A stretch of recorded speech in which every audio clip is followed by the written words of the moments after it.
Mga mommy, para laging beauty, dapat bongga ang ating crowning glory.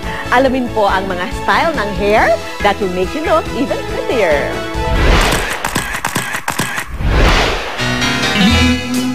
Through the years, kinakarir ng mga mommy ang kanilang mga hairstyle. Mula noong 1960s nang nauso ang bouffant style, hippie look na patok naman noong 1970s, and the bigger hair, the better principle ng 1980s, hanggang sa simple but elegant look naman noong 1990s. Pero ang ilang mga mommy na nakilala namin ngayong bagong milenyo, mukhang sa pagiging losyang na lang sila nakukontento. Bukod sa pretty face, kailangan well-styled din ang ating mga buhok pag tayo nagpapaganda. Pero sa mga mami na katulad ko na sobrang busy at maraming ginagawa, nakakalimutan ng ayusin ang ating mga crowning glory. Pero mga mami, huwag kayong mag-alala. Dahil meron kami mga ituturong mga simple at napakadaling paraan para maging maganda ang mga buhok na hindi na kayo maalis sa mga bahay. Makakatipid pa kayo. Gusto niyo yun? Makakasama natin ang matitinik pagdating sa hairstyling na si Pipo. 16 years na sa industriya at 9 years naman na si Hector. Sa pag-style daw ng buhok, pinakamahalaga na isaalang-alang ang shape ng ating mga mukha. Kung pahaba ang hugis ng inyong mukha, kung saan mataas ang cheekbones at noo tulad ni Mami Ana, ito daw ang dapat gawin. Kung mapapansin po natin, ang face shape ni Ma'am, mas maliit ang kanyang forehead pero pointed ang kanyang chin. I-avoid natin ang pagkahati sa gitna. Ang dapat natin gawin, i-side sweep natin ang kanyang partitions. Pagkaalis ng hati sa gitna, ipitan sa likod ng tenga ang mas kaunting bahagi ng buhok. Ihawi ang natirang buhok. Sa ganitong paraan, mapupunta raw ang atensyon sa buhok sa gilid imbis sa gitnang bahagi ng mukha o sa chin. Pwede rin itong kulutin the easy way. Ipusod lang ito ng ilang oras. Ganun lang kadali at magmumukha ng proportion ang inyong face.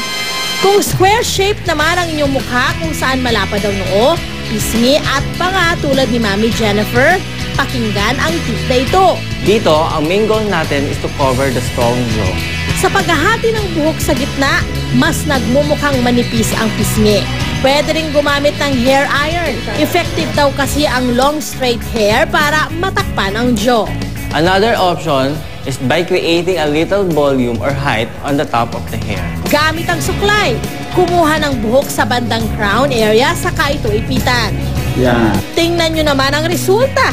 Hindi ba't bongga? Kung bilugan naman ang shape ng inyong face kung saan malapad ang noo, pisngi at baba tulad ni Mami Krishna. Ito naman ang solusyon for you. At sa gantong face shape, highly recommended ang magkakaroon ng konting body sa hair para magkaroon ng little height and eliminate the roundness of the face. Hatiin ang buhok sa kilid sa bandang dulo ng kilay. Ito ang magtatakip sa malapad na noo. Kulutin ang dulo ng buhok para mabalanse ang pagkabilog ng mukha.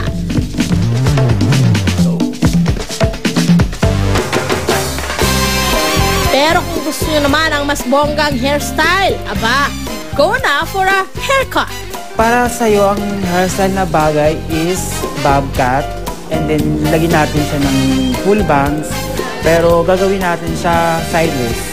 Para sa pahabang face ni Mami Ana, ginupit ang buhok niya ng lagpas ng kaunti sa baba. Nag-create daw kasi ito ng illusion na palapad. Ang layered bangs naman na hanggang sa dulo ng mata ay nagbabalanse sa mukha. Tama na yung layered mo, nasa below the chin na siya. Kailangan natin siya i-enhance, more textured, and then layered sa top, and then shorter bangs.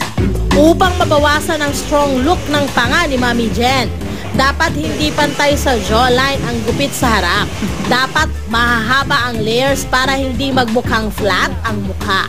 Ang side swept bangs naman ay makatutulong upang masoften ang strong na jaw at para matakpan ang malapad na noo. Heto na ang new look ni Mami Jennifer. Ang gagawin natin sa hair mo is soft layered cut and then side swept bangs and then layered on top. Para bagayan ang round face look ni Mami Krishna, binigyan siya ng soft layers. Kailangan daw iba't iba ang haba ng layers lalo na sa bandang baba para humaba ang face. Dinagdagan din ng volume ng buhok sa bandang crown. Ang side swept bangs naman na lagpas ng kilay ay nagbibigay ng emphasis sa mata at naglilihis ng focus sa shape ng mukha. Check out Mami Krishna's new look. Di naman kailangan gumastos ng bongga sa tuwing magpapaganda. As simple as 1, 2, 3 ang mga paraan upang mas umangat ang ating beauty. O mga mami, hindi rason ang kawalan ng oras para hindi kayo tumingin sa salamin at magpa-beauty. Ako, kayo rin, baka malipasan kayo ng panahon. Kailangan binibigyan nyo ng oras ang inyong mga sarili dahil you deserve it.